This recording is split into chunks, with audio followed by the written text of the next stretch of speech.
Good afternoon friends.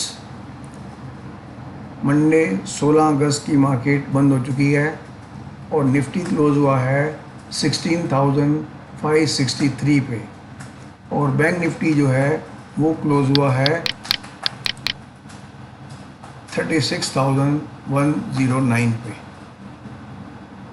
जैसा कि हमने लास्ट वीडियो में बताया था कि निफ्टी जो है मंडे के दिन थोड़ा सा करेक्शन उसमें एक्सपेक्ट कर सकते हैं क्योंकि ओवरबॉट है। और दूसरा था कि मंडे के दिन चंद्रमा स्कॉर्पियो में जाना था और स्कॉर्पियो में चंद्रमा जाके नीच का हो जाता है और जिस दिन वो नीच का होता है जनरली मार्केट के ऊपर थोड़ा बहुत प्रेशर पड़ता है। तो मॉर्निंग में जब वो खुला निफ्टी उसके बाद 70-80 पॉइंट नीचे आया करीब 16,480 पे और फिर उसके बाद ये ऊपर चलना शुरू हुआ और 16,589.40 जो लाइफ टाइम हाई इसने बनाया है आज वो वहाँ पे टच किया। थोड़ा सा बाद में करेक्शन आया। बैंक निफ्टी में कोई ख़ास आज मूवमेंट नहीं थी वर्थ मेंशनिंग, तो इसलिए उसके बारे में हम बात नहीं करते। Coming to the individual stocks के अंदर अपोलो हॉस्पिटल ने सबसे पहले एक बुलिश ब्रेकआउट दिया, जो कि आप देख सकते हैं ये पैटर्न। यहाँ पर इसने बुलिश ब्रेकआउट दिया था और इसका टारगेट था करीब 200 रुपये 250 रुपये ऊपर। तो 61, 60, 70 से लेकर के 53, 50 तो चला गया ऊपर, लेकिन अभी भी थोड़ा उसमें पोटेंशियल बाकी है। तो एनी करेक्शन डिक्लाइन अगर आती है तो यहाँ 42 के आसपास, तो यहाँ पे फ्रेश बाइंग इनिशिएट की जा सकती है। इसके बाद हम देखते हैं बजाज फाइनेंस ने यहाँ बुलिश ब्रेकआउट दिया इस पैटर्न से, जिसका टारगेट था करीब 63.50 का, विच वॉज अचीव्ड। इनफैक्ट उसके बाद भी 64.10 पे चला गया बजाज फाइनेंस और टारगेट अचीव हो गया। नेक्स्ट था टाटा स्टील में हमने परसों भी हमने कहा था कि इसने बुलिश ब्रेकआउट दिया है और इसका टारगेट 1525 से 1550 जा सकता है। तो टाटा स्टील को हमने आज बाइंग करने की रिकमेंडेशन दी थी 1482 पे और टारगेट जो था वो 1550 का दिया था। 1533 टच किया आज और हमने बीच में कहा भी था कि जिसको प्रॉफिट बुक करना है वो कर लो ताकि लॉस ना हो जाए, या पार्ट प्रॉफिट बुक करके उसको ट्रेलिंग स्टॉप लॉस लगा दीजिए। तो टाटा स्टील का एक सक्सेसफुल पैटर्न जिसने ब्रेकआउट दिया और अभी भी आगे पोटेंशियल बाकी है। हालांकि थोड़ा सा ओवरबॉट ज़रूर है, ये वापस 1500-1490 के बीच में आ सकता है, लेकिन ओवरऑल ये स्टॉक बुलिश ही है। दूसरा एक छोटा स्टॉक है REC लिमिटेड में आप देखोगे ये असेंडिंग ट्रायंगल पैटर्न है। यहाँ से इसने ब्रेकआउट दिया है और इसका टारगेट कोई बहुत ज़्यादा नहीं, 156-57 का करीब बैठता है। तो पर लॉट इसका 6,000 का है। 6 रुपये भी अगर चलता है ऊपर तो 36,000 रुपीज़ पर लॉट हो जाता है। नेक्स्ट अगर हम बात करें महिंद्रा, हम ऑलरेडी परचेज कर चुके थे लास्ट वीक और आज फिर हमने फ्रेश बाइंग की रिकमेंडेशन दी थी और आज भी अच्छा प्रॉफिट उसमें हो रहा था। 803 के ऊपर चला गया था ये, तो जिसने प्रॉफिट बुक किया होगा तो ठीक है, अदरवाइज़ इसमें अभी पोटेंशियल बाकी है। BPCL हमने कल परसों का मतलब लास्ट 2 ट्रेडिंग सेशन के अंदर हमने 454 पे बाय किया था, टारगेट दिया था 465 से 470।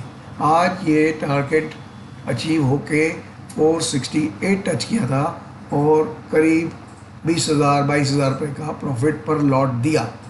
लेकिन इसके साथ ही इस लेवल पे जिस पे ये खड़ा है ये एक रेजिस्टेंस बन रहा है।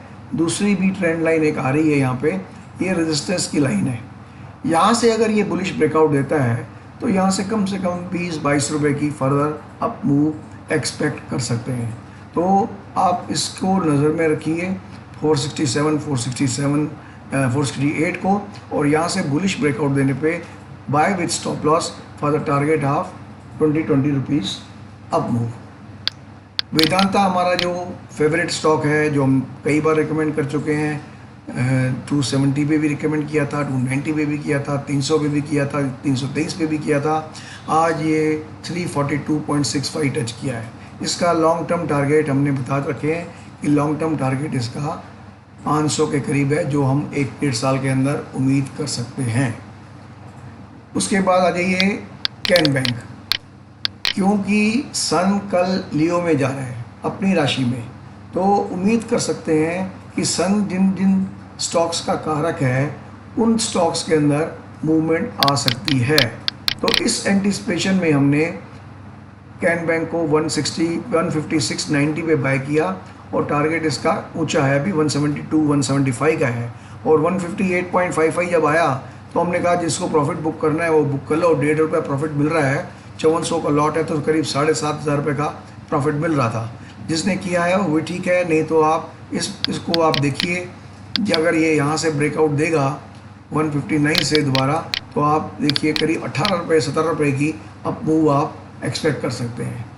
नेक्स्ट है हमारा बजाज फाइनेंस। बजाज फाइनेंस ने ब्रेकआउट दिया था और ये ऑलरेडी बुक कर चुके हैं। Indigo is on the verge of bullish breakout. यहाँ पे 1700 क्रॉस करेगा तो नेक्स्ट टारगेट 1775 से 1780 पे आ सकता है। तो just keep a watch on this stock. Chances हैं, क्योंकि जैसे जैसे कोरोना पेंडेमिक कम होता जा रहा है, लोगों की ट्रैवलिंग बढ़ती जा रही है दिन ब दिन, तो ये फ्यूचर को डिस्काउंट करते हैं प्राइस, तो इसमें भी अप मूव आने की पूरी संभावना है।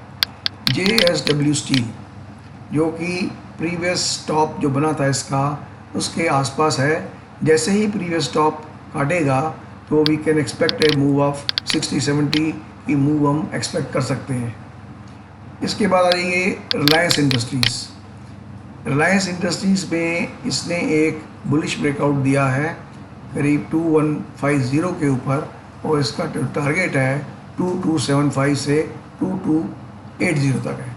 ऑलरेडी आज 2202 टच किया था। कुछ लोगों ने जिन्होंने बाय किया था उन्होंने कुछ प्रॉफिट भी बुक किया होगा, पर इसका टारगेट अभी दूर है, तो लोअर लेवल पे आके इसकी फ्रेश बाइंग भी की जा सकती है। HCL टेक हमने लास्ट वीक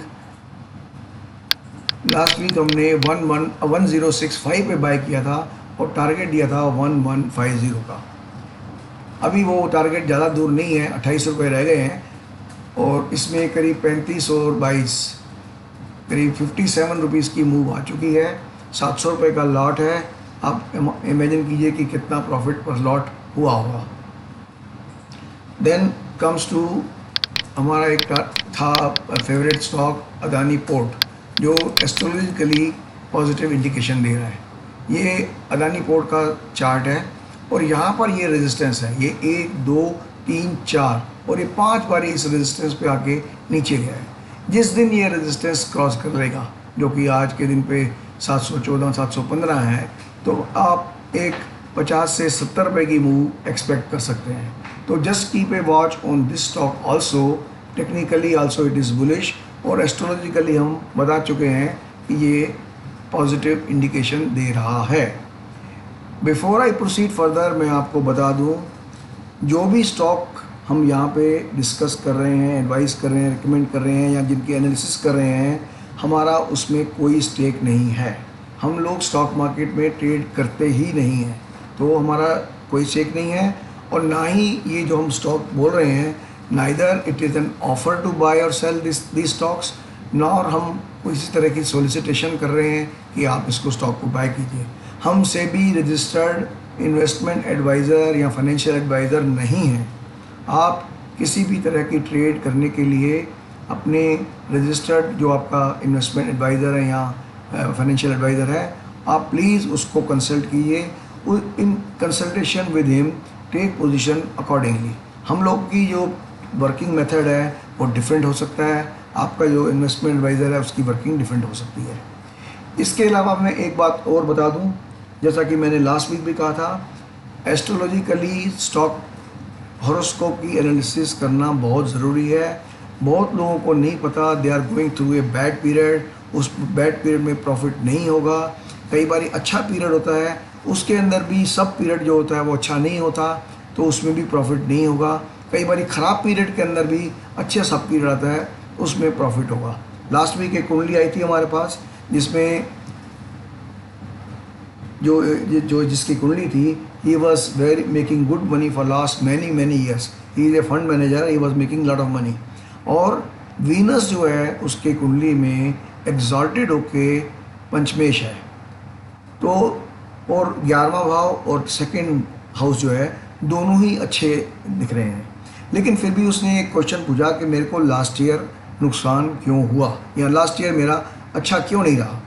क्योंकि लास्ट ईयर वो राहु के सब पीरियड में था, और Rahu was not well placed, it was eating away his profit, it was causing disharmony with family, domestic environment पे असर कर रहा था।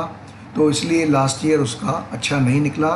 लेकिन हमने उसको बोल दिया कि 2037 तक वीनस का पीरियड चलेगा, और इस वीनस के पीरियड में आपको इन टोटलिटी घबराने की ज़रूरत नहीं है।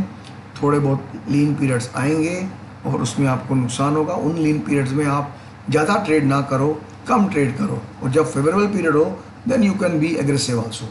तो इसलिए मैं बार बार बोलता हूँ, जैसे आप जाते हैं क्रिमेशन ग्राउंड में, तो वहाँ एक लिखा होता है प्रतिदिन एक अच्छा कार्य कीजिए। तो हमारे लिए ये एक अच्छा कार्य है।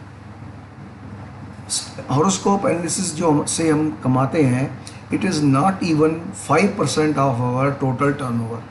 लेकिन फिर भी हम अगर सोचते हैं कि अगर अपनी ज़िंदगी में 10 लोग को, 20 लोग को, 50 लोग को, 100 लोग को इस बात के लिए कन्विंस कर दिया कि आपके स्टॉक मार्केट, आपकी स्पेकुलेशन आपके फेवर में नहीं जाएगी और आप छोड़ दो, और उन्होंने छोड़ दिया, तो ये हमारे लिए एक पुण्य का कार्य होगा। तो प्लीज़ हम आपसे फिर रिक्वेस्ट करते हैं, please get your horoscope project, it cost only 1-2,000 rupees, ठीक है। और उससे आपको मालूम पड़ जाएगा कि आप ख़राब पीरियड में चल रहे हैं कि अच्छे पीरियड में चल रहे हैं। आपका ख़राब पीरियड है तो उसमें अच्छा पीरियड आ सकता है, अच्छे पीरियड में ख़राब पीरियड भी आ सकता है। तो हम बात कर रहे थे further, let us continue with our technical analysis. Adani port पे हमने कहा था कि ये it's on the verge of bullish breakout, और ये कभी भी मूव दे सकता है। एलेम्बिक फार्मा जो है काफ़ी शार्पली गिरा था, और अभी ये एक consolidation pattern with positive divergence बना रहा है। यहाँ पे इसका 780 के आसपास इसका रेजिस्टेंस है। 780 ये क्रॉस कर जाएगा तो 30, 40, 50 रुपए की मूव इमीडिएटली आ जाएगी। आज जो हमने शॉर्ट किए स्टॉक्स, उनमें था एक तो मारुति ने अपने पैटर्न से, मारुति ने अपने एक हेड एंड शोल्डर पैटर्न, छोटा सा जिसको बोले हेड एंड शोल्डर पैटर्न से ब्रेक डाउन दिया था, और यहाँ पे इसका ये सपोर्ट आ रहा है पीछे से। तो यहाँ पे जब इसने ब्रेकआउट दिया तो 69.50 से हम एक्सपेक्ट कर रहे थे कि 200 रुपये कम से कम यहाँ से वाइप ऑफ हो जाएंगे। तो 100 रुपये तो वाइप ऑफ हो चुके हैं ऑलरेडी, 100 से भी ज़्यादा हो चुके हैं, 120 हो चुके हैं। पर अगर इसने यहाँ पे सपोर्ट नहीं लिया कल, तो फर्दर डिक्लाइन भी एक्सपेक्ट कर सकते हैं। दूसरा जो स्टॉक जो वीक लग रहा था हमको, दैट वाज ग्रैन्यूल भी सिमिलर एक पैटर्न बना रहा है हेड एंड शोल्डर का, जिसका सपोर्ट है 355। कल अगर 355 को ऊपर क्रॉस नहीं कर पाया और इसके नीचे चला गया, तो we can expect a move of 40-45 rupees नीचे आ सकती है within next few days. But overall market positive ही है, मैं आपको फिर रिमाइंड करा दूं। और जैसा कि मैंने आपको बताया कि कल 17 अगस्त है, और 17 अगस्त को सन अपने साइन लियो में जाएगा, और लियो उसका अपना साइन है। तो we can expect positive move in the stocks जिनका सिग्निफिकेटर सन है। सन मतलब रूलर, गवर्नमेंट, तो गवर्नमेंट के स्टॉक्स में फ़ायदा हो सकता है। इसी वजह से हमने आज कैनरा बैंक भी परचेज़ करवाया था कि शायद कल उसका बेनिफिट मिल जाए। नेक्स्ट डे 18 तारीख को मरकरी और मार्स का कंजक्शन है। मरकरी और मार्स एक दूसरे के दुश्मन हैं। उनका कंजक्शन का मतलब है there can be intraday jerk, there can be sharp jerk also. तो इसके लिए ज़रा केयरफुल रहिए। हर अपने ट्रेड को प्रोटेक्ट कीजिए। या हेजिंग करके रखिए, उसमें कुछ भी हो सकता है। But very next day we have Sun Jupiter का अपोजिशन। तो इसमें सन जिनका कारक है वो स्टॉक और जुपिटर जिन स्टॉक्स का कारक है वो स्टॉक। होपफुली ये फ़ायदे में रहेंगे। एक जो बड़ा नेगेटिव या पॉजिटिव पॉइंट कह लो कि यूरेनस 20 तारीख को रेट्रोग्रेड हो रहा है। यूरेनस ने अब तक जो है काफ़ी बड़ी बड़ी मूव्स दिखाई हैं। लास्ट वीक भी इसका चार एस्पेक्ट थे। यूरेनस का सन के साथ था, यूरेनस का मून के साथ था, यूरेनस का वीनस के साथ था, यूरेनस का मरकरी के साथ था। और उस पीरियड में आपने देखा 632 पॉइंट के करीब एक हफ्ते के अंदर चला था। लेकिन क्योंकि यहाँ यूरेनस सैटर्न रेट्रोग्रेड हो रहा है और सैटर्न की तरफ इसका मुंह हो जाएगा, क्योंकि सैटर्न भी रेट्रोग्रेड है और ये भी रेट्रोग्रेड है और इनका आपस में करीब 91.5 डिग्री का डिफरेंस है। तो इनफैक्ट स्क्वायर एस्पेक्ट जो है we can say it is still in operation. तो हो सकता है, हालांकि 95% स्टॉक्स जो हैं बुलिश इंडिकेशन दे रहे हैं, परंतु फिर भी एक 5% ही सही, 1% ही सही, 2% ही सही, आप इस बात को माइंड में लेके रखो कि कहीं यूरेनस मार्केट का ट्रेंड तो नहीं चेंज कर देगा। तो इस बात का भी ख्याल रखना। 28 को मरकरी यूरेनस का ट्राइन एस्पेक्ट है। 21 तारीख को वीनस और राहु ट्राइन एस्पेक्ट है।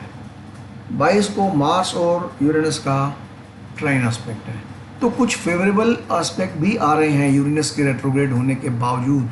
तो I am expecting this Uranus will give an up move which can take Nifty to 16,700 to 750 within few days. और बहुत सारे सेक्टर्स जो पॉजिटिव लग रहे हैं अब थोड़ा, वो हैं अभी सीमेंट स्टॉक एक आध दिन में पॉजिटिव होना शुरू हो जाएगा। मेटल स्टॉक ऑलरेडी पॉजिटिव हैं। फार्मा ने अभी मिक्स चल रहा है, लेकिन फार्मा भी एक बार चलेंगे। ऑटो स्टॉक्स भी चलेंगे और जो आईटी स्टॉक हैं ये भी चलेंगे up to first week of September. मैंने ऑलरेडी फोरकास्ट कर चुका हूँ, majority of the month of September will favour bears. I repeat, month of September जो होगा, most of these September month will favour bears. तो प्लीज़ उस बात का ख्याल अपने बैक ऑफ द माइंड लेके चलें। तो that's all for today. People have a nice day, nice weekend. No, sorry, not weekend. Have a nice day and goodbye.